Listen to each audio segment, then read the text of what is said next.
what he hears, and the decision that Dante will take as a palliative, at least, or a remedy to his exile, is writing. The writing of the poem becomes the act by which he, as an exilic, as an exile, can go on, and in his dislocation, his utter dislocation from the city, from family, from his habits, can go on actually relating himself to the world. Writing, the work, is the way in which the self enters history and can shape history. It's not Aeneas, it's not Phaeton, it's not going to be the Hippolytus, it's not even Cacciaguida's own account of his own grandiloquent connection with the world of history. The way in which the Dante self enters history is through this idea of poetry, of a writing that is now also described in terms of food, as you can see here. First of all, with the bitter herbs, and now the voices gives a first taste. It will afterwards leave vital nourishment when it is digested, etc.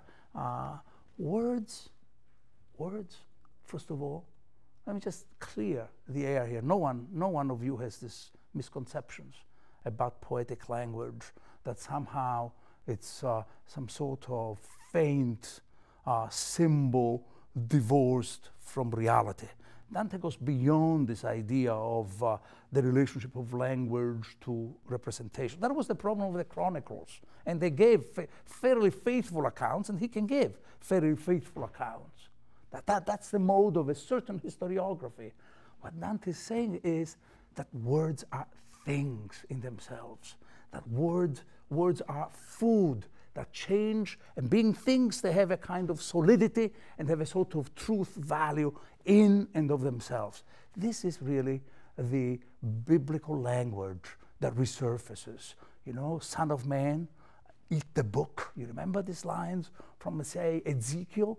This is exactly the kind of language that is returning here, and which Dante bends, this sort of language, to define himself in relationship to his future project of writing the poem, and that project of writing the poem is his way of establishing his place literally in, which is a utopian place in history. I say utopian because it doesn't have to be understood in any local sense.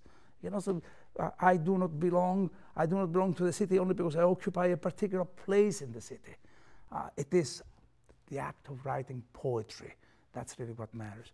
What I'm referring to is also and here I end, a sort of correction, very mild correction, of the classical idea, which is also medieval, survives in medieval times, the idea that the self is decided, the value of the self is decided by the place one occupies within the economy of the city.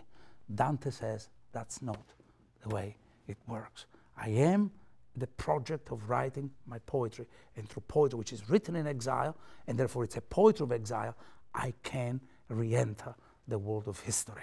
The world of history, accusing history and talking as a man who has been touched by the vision of what justice ought to be.